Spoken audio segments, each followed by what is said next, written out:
اس نے کہا سچی بات بتاؤں مجھے نماز آتی نہیں. اور تبلیغ میں یہ کہہ رہے ہیں دین سیکھو بھائی. سگی ماں کا جنازہ پڑھتے ہیں جنازے کی دعا نہیں آتی. سگے باپ کا جنازہ پڑھتے ہیں جنازے کی دعا نہیں. تبلیغ میں منت خوشامد ہے بھائی، اللہ کو راضی کر لو بھائی، حضرت محمد صلی اللہ علیہ وسلم کی اتباع کرو بھائی، 5 وقت نماز پڑھو، دین کو سیکھو بھائی، قرآن کی تلاوت کرو. دن میں 600 مرتبہ موبائل کو کھولتا ہے اور قرآن کتنی دفعہ کھولتا ہے؟ یہ کیسے مسلمان ہیں کہ سال ختم ہو جاتا ہے قرآن ختم. آپ صلی اللہ علیہ وسلم نے فرمایا ہر چیز کا ایک دل ہوتا ہے اور قرآن پاک کا دل سورہ یاسین ہے. آپ نے فرمایا جو صبح کو سورہ یاسین پڑھے گا اللہ شام تک کے کاموں میں اس کی مدد فرمائیں گے. ہمارے گھروں میں فضا بنے قرآن کی. آپ نے فرمایا جو رات کو سورہ ملک پڑھے گا اللہ اسے قبر کے عذاب سے بچا لیں گے. آپ نے فرمایا کہ جو رات کو سورہ واقعہ پڑھے گا اس پر فاقہ نہیں آئے گا. آپ نے فرمایا کہ تم اس بات سے عاجز ہو کہ 1000 آیات پڑھ لیا کرو. صحابہ نے عرض کیا حضور 1000 آیات کا پڑھنا یہ تو بڑا مشکل کام ہے. آپ نے فرمایا جو سورہ الہاکم التکاثر پڑھے گا اسے 1000 آیات پڑھنے کا ثواب ملے گا. یہ شوق پیدا ہو جائے ہمارے وزیروں میں، وکیلوں میں، ججوں میں، مزدوروں میں، غریبوں میں، دیہات والوں میں، شہر والوں میں. ہاں یہ شوق پیدا ہو مجھے قرآن پڑھنا ہے، مجھے اللہ کا ذکر کرنا ہے. آپ صلی اللہ علیہ وسلم نے فرمایا جو 100 مرتبہ پڑھے لا الہ الا اللہ لا الہ الا اللہ لا الہ الا اللہ، فرمایا جو 100 مرتبہ روزانہ پڑھے گا جب قیامت کے دن اٹھے گا تو اس کا چہرہ 14ویں رات کے چاند کی طرح چمک رہا ہو. اب مزدور مزدوری کر رہا ہو اور زبان پر کیا ہو لا الہ الا اللہ. ڈرائیور گاڑی چلا رہا ہو اور زبان پر کیا ہو لا الہ الا اللہ. آپ نے فرمایا جو کثرت سے درود شریف پڑھے گا جنت میں اسے میرا پڑوس ملے گا. ایک صحابی نے عرض کیا حضور میں نے ذکر کا وقت طے کیا اس میں سے کتنا وقت درود شریف کو دے دوں؟ پھر خود ہی کہا حضور 1/4 وقت دے دوں درود شریف کو. آپ نے فرمایا ہاں ٹھیک ہے لیکن درود شریف زیادہ کر لو تو بہتر ہے. میں نے کہا اچھا میں 1/3 وقت درود شریف کو دے دوں؟ فرمایا ٹھیک ہے لیکن درود شریف اور زیادہ کر لو تو بہتر ہے. میں نے کہا اچھا میں آدھا وقت درود شریف کو دے دوں؟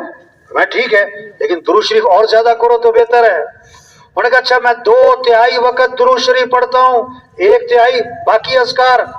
آپ نے ہاں ٹھیک ہے لیکن درود شریف اور زیادہ کر لو تو بہتر ہے. انہوں نے کہا اچھا میں سارا وقت درود شریف ہی پڑھوں گا. آپ نے فرمایا اذن تکفا ہموں کا ویغفر ذنبوں کا، اگر تم ایسا کرو گے تمہاری ساری پریشانیاں دور کر دی جائیں گی اور تمہارے سارے گناہوں کو معاف کر دیا جائے گا. ہاں یہ فضا بنے ہیں ہمارے غریب مالدار، ہمارے افسر، ہمارے جج، ہمارے حکمران، ان کے ہاتھوں میں کیا ہو تسبیح ہو. آج ہاتھوں میں موبائل نظر آتا ہے تسبیح نظر 2 موبائل ہیں جیب میں تسبیح نہیں. اگر کسی کو تحفے میں موبائل دے دو نا بڑا خوش ہوتا ہے بڑا شکریہ ادا کرتا ہے، بار بار اسے دیکھتا ہے. اور اگر کسی کو تسبیح تحفے میں دے دو نا تو حیران ہو کے دیکھتا ہے، کہتا کیا ہوا تو.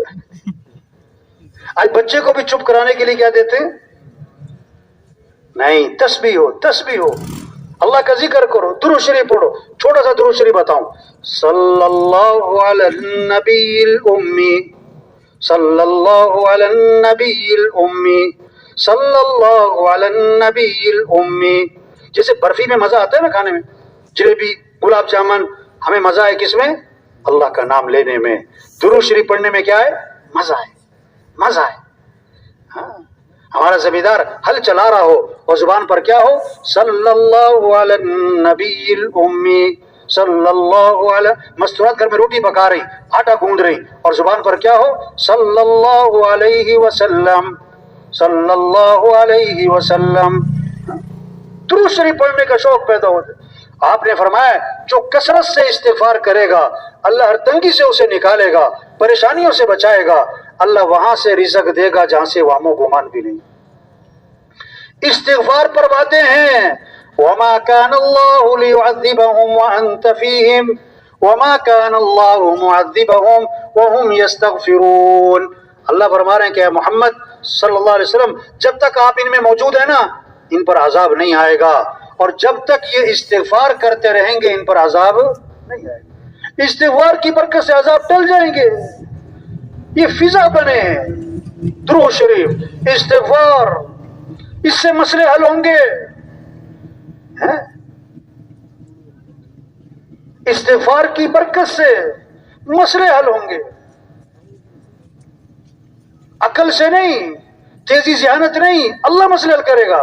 کیسے؟ اپنے اعمال اچھے بناؤ، اپنے اعمال اچھے بناؤ. آپ صلی اللہ علیہ وسلم نے فرمایا، کیسی خوبصورت حدیث ہے، کیا خوبصورت الفاظ ہیں. کلمتان خفیفتان علی اللسان ثقیلتان فی المیزان حبیبتان الی الرحمن سبحان اللہ وبحمدہ سبحان اللہ العظیم. کیا خوبصورت الفاظ ہے کہ دو کلمے ہیں جو زبان پر بہت ہلکے ہیں، قیامت کے دن ترازو میں بڑے وزنی ہیں، اللہ کو بڑے محبوب ہیں. وہ کیا ہیں؟ سبحان اللہ وبحمدہ سبحان اللہ العظیم، سبحان اللہ وبحمدہ سبحان اللہ العظیم. یہ محنت ہے تبلیغ میں. تو سب نیت کرو بھائی، ہر مسلمان کو ذکر پر لانا ہے انشاءاللہ. روزانہ قرآن کی تلاوت کرنی ہے، اور اپنے مسائل کس کے سامنے رکھنے ہیں؟ کس سے مانگنا ہے؟ صبح کی دعائیں پڑھو، شام کی دعائیں پڑھو، اس سے مسئلے حل ہوں گے. مسئلے کون حل کرے گا؟ اللہ. کیسے؟ اپنے اعمال اچھے بناؤ، اپنے مسئلے اللہ کے سامنے رکھو، موقع موقع کی دعائیں پڑھو بھائی. عبداللہ بن عمر رضی اللہ عنہ فرماتے ہیں حضور صلی اللہ علیہ وسلم اس دعا کا پڑھنا کبھی نہیں چھوڑتے تھے، نہ صبح چھوڑتے تھے نہ شام چھوڑتے تھے. کون سی دعا ہے؟ جو اللہ کے نبی نہ چھوڑیں، نہ صبح نہ شام. ہمارے لیے کتنی ضروری ہے، بچوں کے لیے، بیوی کے لیے. یہ دعا یاد کرو بھائی، یہ دعا پڑھو بھائی. اللہم انی اسألک العافیت فی الدنیا والآخرہ، اللہم انی اسألک العفو والعافیت فی دینی ودنیای واہلی ومالی، اللہم استر عوراتی وآمن روعاتی، اللہم احفظنی من بین یدی ومن خلفی وعن یمینی وعن شمالی ومن فوقی واعوذ بعظمتک ان اغتال من تحتی. اس دعا کو اللہ کے نبی نہ صبح چھوڑتے تھے نہ شام چھوڑتے تھے. یہ اللہ سے مانگو. حدیث میں آتا ہے من لم یسأل اللہ یغضب علیہ، جو اللہ سے مانگتا نہیں اللہ اس سے ناراض ہو جاتے. اللہ اس سے کیا ہو جاتے ہیں؟ لوگوں سے مانگو تو لوگ کیا ہو جاتے ہیں؟ ناراض. اور اللہ سے نہ مانگو تو اللہ سے مانگو. اس پر تبلیغ میں اس پر محنت ہو رہی ہے، اس پر آنا ہے، اس پر لانا ہے. اللہ کی مانو، نماز آؤ، قرآن پڑھو، اللہ کا ذکر کرو، اپنے اخلاق اچھے بناؤ.